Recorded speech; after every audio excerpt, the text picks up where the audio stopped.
안녕하세요. 6.63 선거를 앞두고 부산 북구갑과 평택을 그리고 최상병 사건 재판까지 오늘 정치권의 흐름은 한마디로 정리할 수 있습니다.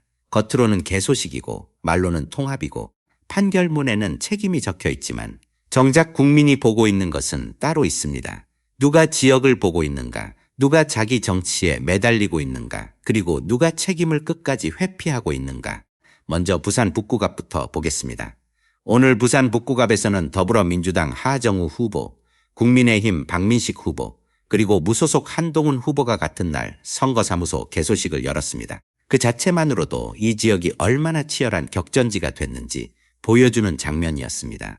특히 박민식 후보와 한동훈 후보는 사실상 보수 표심을 두고 정면 충돌하는 구도에 들어갔습니다. 두 사람의 개소식 장소도 약 600m 떨어진 거리였다고 전해졌습니다.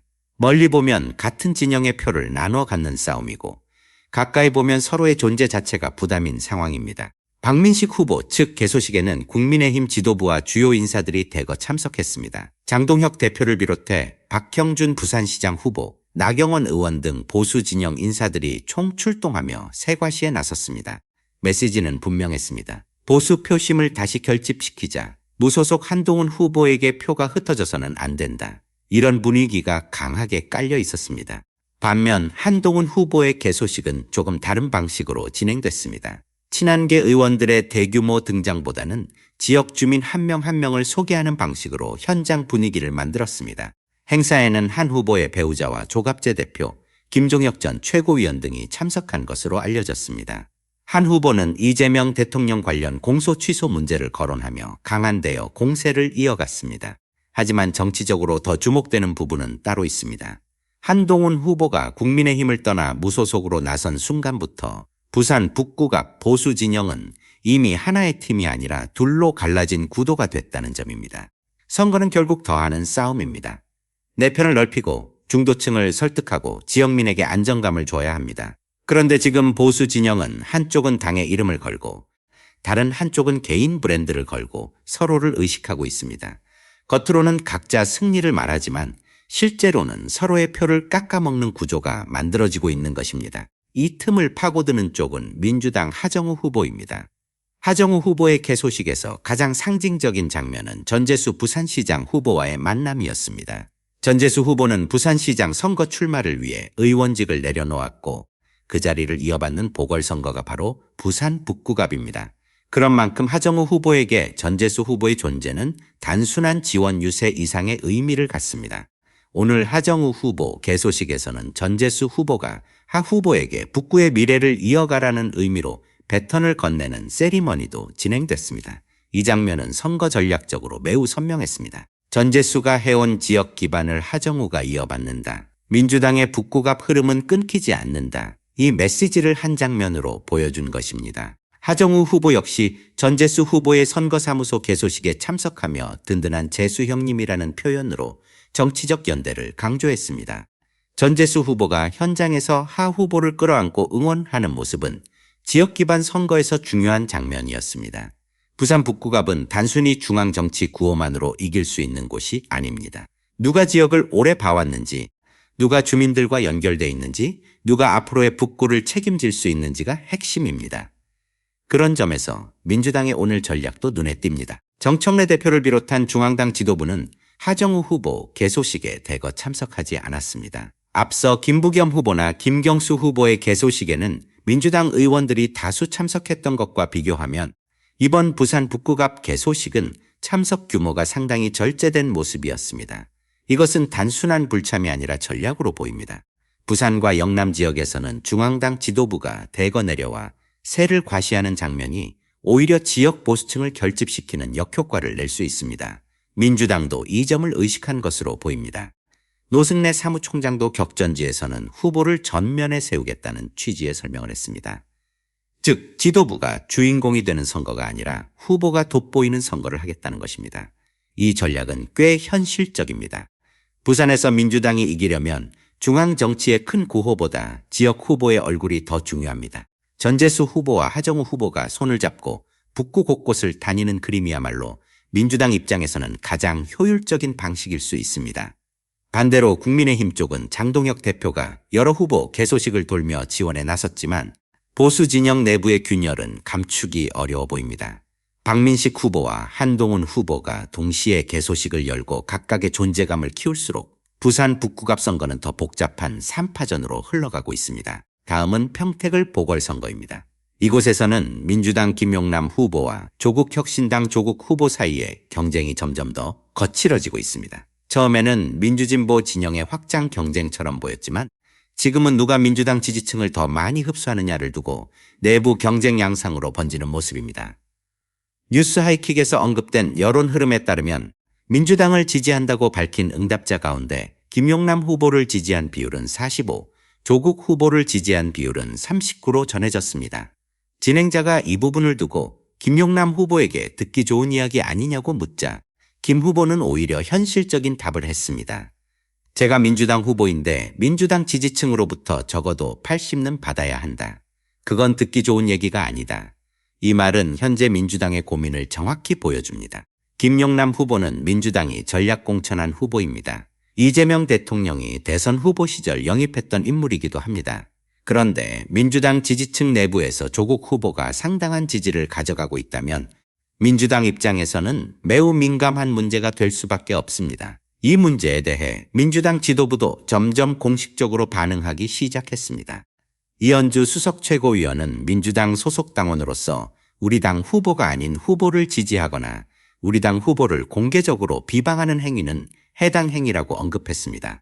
또 김용남 후보가 민주당 전략공천 후보라는 점을 강조하며 중앙당과 경기도당 차원의 후속 조치가 있을 것으로 기대한다고 밝혔습니다. 이 발언은 단순한 개인 의견으로 보기 어렵습니다. 수석 최고위원이 회의 후 공개적으로 언급했다는 점에서 민주당이 평택을 선거를 더 이상 방치하지 않겠다는 신호로 읽힙니다. 이어 민주당 박지혜 대변인도 공식 논평을 통해 조국 후보와 조국 혁신당을 향해 대승적으로 길게 보고 통합의 정치를 실천해야 한다고 밝혔습니다. 민주당의 논리는 이렇습니다. 조국 후보가 민주당 후보가 아니면서도 가장 민주당스러운 후보를 자처하고 민주개혁 진영의 승리를 말하면서 정작 민주당 후보를 향해 네거티브 공세를 펼치는 것은 자기 모순이라는 것입니다. 특히 민주당은 조국 후보와 혁신당이 공격의 방향을 국민의힘 후보가 아니라 민주당 김용남 후보에게 맞추고 있다고 비판했습니다. 민주진보 진영 내부로 향한 포문을 내란 내란과 책임 문제에 제대로 사과하지 않은 정당의 후보에게 돌려야 한다는 취지였습니다. 하지만 조국 혁신당도 물러서지 않았습니다. 혁신당은 김용남 후보의 과거 발언과 행적을 문제 삼았습니다. 위안부 합의 찬성, 세월호 관련 발언, 이태원 참사 책임 정치와 관련한 논란 등을 거론하며 민주진보 진영의 핵심 가치에 반하는 발언을 해온 후보라고 맞받았습니다. 조국 혁신당 대변인은 국가는 국민의 생명과 안전을 지키는 존재여야 한다는 민주진보 유권자들의 생각이 잘못된 것이냐고 반문했습니다. 또 민주당이 말한 대승적 통합에 대해서도 대승이란 나와 너, 우리 모두에게 이익이 되는 뜻이라고 반박했습니다. 결국 평택을 선거는 단순한 후보 간 경쟁을 넘어 민주당과 조국혁신당 사이의 주도권 경쟁으로 번지고 있습니다. 민주당은 집권 여당으로서 후보 단일 대우를 강조하고 있고 조국혁신당은 가치와 선명성을 앞세우고 있습니다. 이번 주 나올 여론조사가 중요한 이유도 바로 여기에 있습니다. 민주당 지지층이 김용남 후보 쪽으로 결집할지 아니면 조국 후보의 존재감이 계속 유지될지가 향후 선거 판세를 결정할 가능성이 큽니다. 마지막으로 최상병 사건 관련 재판 소식입니다.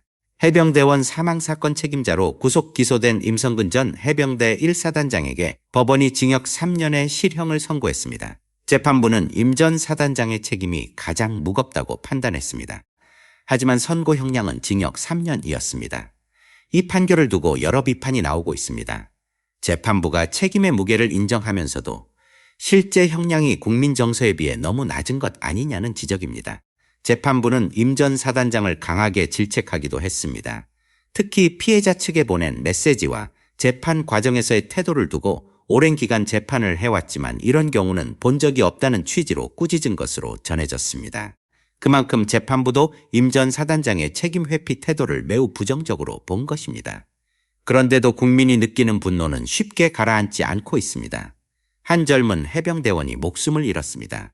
그리고 그 사건을 둘러싸고 지휘 책임, 외압 의혹, 진상규명 논란이 오랜 시간 이어졌습니다. 그 끝에 나온 1심 실형이 징역 3년이라는 사실에 많은 이들이 허탈감을 느끼고 있습니다. 관련해 나시나 기자는 강한 표현으로 판결을 비판했습니다. 표창장 사건에는 징역 4년이 나왔는데 사람이 죽은 사건에서는 징역 3년이 나왔다는 취지의 지적이었습니다. 물론 사건의 법적 구성과 재판 쟁점은 각각 다릅니다. 하지만 국민이 느끼는 법 감정의 괴리는 분명 존재합니다. 법은 냉정해야 합니다. 감정만으로 판결할 수는 없습니다. 그러나 법이 국민의 상식과 너무 멀어졌다고 느껴질 때 사법부에 대한 신뢰는 흔들릴 수밖에 없습니다. 이번 판결을 두고 AI 판사가 낫겠다는 말까지 나오는 이유도 여기에 있습니다. 그 말이 옳으냐 그르냐를 떠나 지금 사법 판단에 대한 국민적 불신이 그만큼 커졌다는 신호입니다. 오늘의 세 가지 장면은 서로 다른 사건처럼 보입니다. 부산 북구갑에서는 보수 분열과 민주당의 지역 중심 전략이 부딪히고 있습니다. 평택을에서는 민주당과 조국혁신당이 민주진보 지지층을 두고 정면 충돌하고 있습니다. 최상병 사건 재판에서는 책임을 인정하면서도 형량을 두고 국민적 논란이 커지고 있습니다. 하지만 공통점이 있습니다. 정치는 말보다 구조가 중요합니다. 누가 더 크게 외치느냐보다 누가 표를 모으고 있는지가 중요합니다. 통합을 말하는 것보다 실제로 내부 균열을 어떻게 관리하는지가 중요합니다. 책임을 말하는 것보다 그 책임이 실제 판결과 처벌로 어떻게 이어지는지가 중요합니다.